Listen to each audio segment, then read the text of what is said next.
आज का हमारा सेकंड ट्यूटोरियल जिसमें मैं सिखाना चाह रहा हूँ। बेसिकली फर्स्ट ट्यूटोरियल में जैसे मैंने बताया कि क्यूरी के थ्रू कैसे डेटाबेस क्रिएट कर सकते हैं और मैनुअली कैसे कर सकते हैं। आज के मैंने सेकंड ट्यूटोरियल में बेसिकली यही बताने जा रहा हूँ कि हम क्यूरी के थ्रू कैसे टेबल क्रिएट कर सकते हैं और मैनुअली टेबल कैसे क्रिएट कर सकते हैं।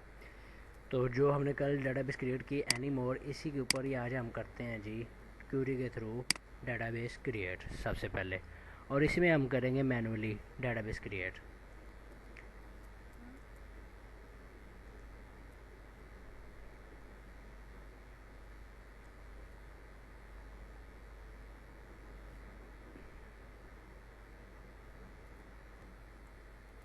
जी दोस्तों, अब मैं स्टार्ट करता हूँ बेसिकली डेटाबेस में क्यूरी के थ्रू टेबल क्रिएट करना। मैं सबसे पहले यहाँ पर आया, सेलेक्ट की डेटाबेस एनी नेम, उसके बाद क्यूरी पे क्लिक किया और यहाँ से मैं क्रिएट करता हूँ एक टेबल किसी भी नेम का, लाइक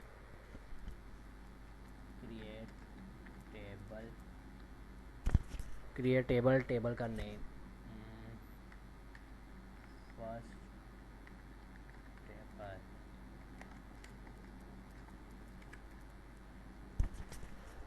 मैंने एक टेबल क्रिएट करना है, तो टेबल में सबसे पहले मेरे पास एट्रीब्यूट्स मुझे डिफ़ाइन करने पड़ेंगे। लाइक अगर फर्स्ट टेबल है ना, तो फर्स्ट टेबल में लाइक मैं यहाँ बल्कि नाम ही चेंज कर देता हूँ। फर्स्ट टेबल की बजाय यहाँ मैं कर देता हूँ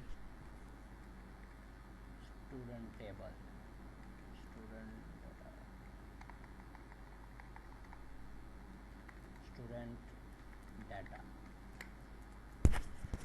स्टूडेंट डाटा मैंने टेबल का नाम रख दिया। अब जब मैंने नाम टेबल का रखा स्टूडेंट, तो मुझे स्टूडेंट की डिटेल चाहिए। सबसे पहले first of all student ID, student name, student address and student cell phone number etcetera.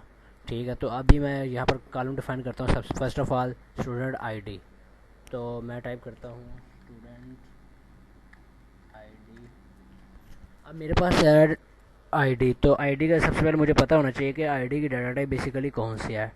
Integer है, न्यूमेरिक है, वारचार है, एन बारचार है, यहाँ डेट वगैरह कुछ भी आपको ये पता होना चाहिए कि जो आप बेसिकली डिफाइन कर रहे हो ना, लाइक स्टूडेंट के हवाले से डिटेल्स, लाइक आईडी बेसिकली होती है या न्यूमेरिक होती है। ठीक है, आपको ये हानो होनी चाहिए। ठीक, अगर नहीं भी आए तो कोई नहीं, मैं इसमें बेसिकली ये सारा भी एक्सप्लेन करता चले जाऊँगा कि बेसिकली कौन सी चीज़ के लिए हमें कौन सी डाटा टाइप यूज़ करनी चाहिए और कौन सी चीज़ के लिए हमें कौन सी डाटा टाइप यूज़ नहीं करनी चाहिए। अब मैंने सबसे पहले स्टूडेंट आईडी के लिए मेरे पास कौन सी डाटा टाइप है जी, न्यूमेरिक। मैं टाइप कर देता हूँ। इसमें न्यूमेरिक भी यूज़ हम कर सकते हैं और इंटीजर भी यूज़ कर सकते हैं। ठीक है, तो मैं first of all suppose numeric use करता हूँ। ठीक है, न्यूमेरिक, उसके बाद स्टूडेंट नेम,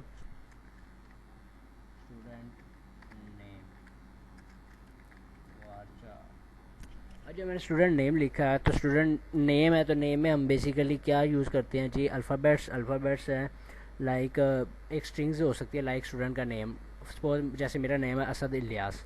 ठीक है, तो इसी तरह वेरिएबल करैक्टर मीन्स कि जैसे हम अगर सी प्लस प्लस या जावा या सी शार्प या पीएचपी या किसी भी लैंग्वेज में अगर हम कोडिंग करते हैं, तो उसमें जब भी मैं कोई नेम वगैरह या कुछ ऐसी चीज़ लिखता हूँ ना, तो मैं हमेशा स्ट्रिंग में लिखता हूँ उस प्रोग्रामिंग लैंग्वेज में। अगर हम डेटाबेस में अगर हम देखा जाए तो डेटाबेस में हम उसको वारचार में लिखते हैं, और ये बेसिकली स्ट्रिंग जैसे जैसे हम वहाँ पर स्ट्रिंग लिखते हैं, ये यहाँ पर स्ट्रिंग का ऐसे काम करती है वारचार। इसे हम कहते हैं वेरिएबल करैक्टर्स। अब मैंने वारचार नेम लिखा है, तो नेम की कोई लेंथ है, तो मैं यहाँ पर डिफाइन कर देता हूँ जी 50, कि इससे बड़ा साइज़ ना हो नेम का।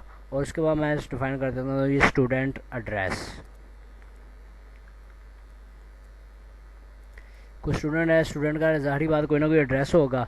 अब जब मेरे पास एड्रेस है, एड्रेस बेसिकली जैसे मैंने पहले बताया कि स्ट्रिंग वगैरह का जो कंसेप्ट बताया सेम वैसे ही यही है। स्टूडेंट एड्रेस आया है, तो स्टूडेंट एड्रेस भी मेरे पास कौन सी डाटा है, मैं यूज़ करूँगा वारचार। और वारचार में इसकी मैं लेंथ बता देता हूँ जी 250। अब एड्रेस काफ़ी लंबा भी हो सकता है, छोटा भी हो सकता है। ठीक है, तो मैं इसके वाले से ही मीन्स के उसका एड्रेस अच्छा खासा हो, इसलिए उसकी लेंथ भी बता दी साथ ही कि उसका एड्रेस तकरीबन इतना हो। इसकी उसकी लेंथ मैंने बता दी 250। उसके बाद मैं जैसे इसको, एक तो मैंने आपको पहले भी तरीका बताया था कंट्रोल, आप इससे पिछले वाले ट्यूटोरियल्स में, कि अगर मैंने इस टेबल को एग्जीक्यूट करना है विदाउट एग्जीक्यूट बटन के ऊपर जाके प्रेस किए बगैर, मीन्स कि यहाँ से प्रेस करने के बगैर, एक तो होता है कंट्रोल ई। ठीक है। जैसे इसको मैं कंट्रोल ही करूँगा, देखिए कमांड्स कंप्लीट सक्सेसफुली। अब ये तो मैंने क्यूरी के थ्रू एक टेबल बना दिया। अब मैं देखना चाहता हूँ क्या ये मेरा टेबल वाकई ही बना है या नहीं बना, या ये कॉलम वगैरह डिफाइन हुए हैं या नहीं हुए। ठीक है, तो सबसे पहले यहाँ पर मैं क्यूरी लिखता हूँ। क्यूरी के थ्रू भी मैं चेक कर सकता हूँ कि क्या मेरा टेबल बना है या नहीं बना, या मैनुअली भी चेक कर सकता हूँ। तो सपोज़ अभी मैं फ़िलहाल क्यूरी के थ्रू बता रहा हूँ, तो मैं क्यूरी के थ्रू ही चेक करता हूँ क्या मेरा टेबल बना है या नहीं बना। तो मैं यहाँ पर आया दोस्तों, सबसे पहले क्लिक किया, सेलेक्ट लिखा, सेलेक्ट स्टैटिक फ्रॉम, टेबल का नेम बताऊँगा, टेबल का नेम है ये स्टूडेंट डाटा। अब जैसे मैंने कंट्रोल ई किया या F5 किया, कंट्रोल ई किया या F5 किया, तो देखे उसने मुझे शो करवा दिया कि टेबल मेरा बना। स्टूडेंट आईडी है, student name and student address. देखिए ऊपर मैंने यही दिया होता, student ID numeric, student name varchar, student address varchar. ठीक है, उसी तरह सेम उसने कॉलम डिफाइन कर दिया, student ID, student name, student address. अब ये तरीका तो हो गया मेरा क्यूरी के थ्रू। अब मैं करना चाहता हूँ जी मैनुअली, कि जी मैं कोई मैनुअली एक टेबल क्रिएट करना चाहता हूँ एनी नेम के डेटाबेस के अंदर ही। सपोज यहाँ पर ही मैं ना एक नया टेबल क्रिएट करना चाहता हूँ। मैं यहाँ पर आया, टेबल पर क्लिक किया, एक यहाँ से भी मैं चेक कर सकता हूँ टेबल पर। जैसे क्लिक करूँगा देखूँगा ये देखो स्टूडेंट डाटा के नाम से एक टेबल बन गया। जैसे मैंने टेबल का नाम रखा स्टूडेंट डाटा, ये नीचे एक स्टूडेंट डाटा के नाम से टेबल क्रिएट कर दिया उसने। अब मैं चाहता हूँ जी मैनुअली टेबल क्रिएट करना। मैं यहाँ पर आया, टेबल पर राइट क्लिक किया, न्यू टेबल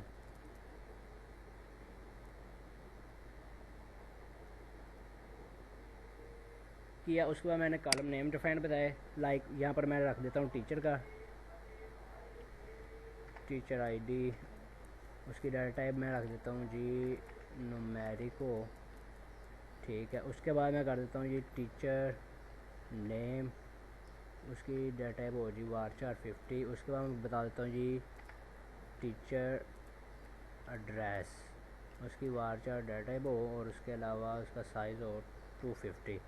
अब मैं यहाँ से जैसे ही इसको सेव करता हूँ, ठीक है, वो मेरे से पूछ रहा है टेबल का नेम, तो मैं इस टेबल का नाम रख देता हूँ जी टीचर डाटा। ठीक है, जैसे इसको अब मैं करता हूँ जी ओके, तो ये देखिएगा मेरे पास मैनुअली एक टेबल क्रिएट हो जाएगा। ये देखें टीचर डाटा, ये मैनुअली टेबल मेरे पास क्रिएट होगा। ये था दोस्तों आज के ट्यूटोरियल में मैंने दो तरीक़ों से आपको टेबल क्रिएट करने का बताया, एक फ़र्स्ट ऑफ़ ऑल क्यूरी के थ्रू और सेकंड मैनुअली तौर पर। ठीक है, ओके, अल्लाह हाफिज़। अब मिलते हैं जी नेक्स्ट ट्यूटोरियल में।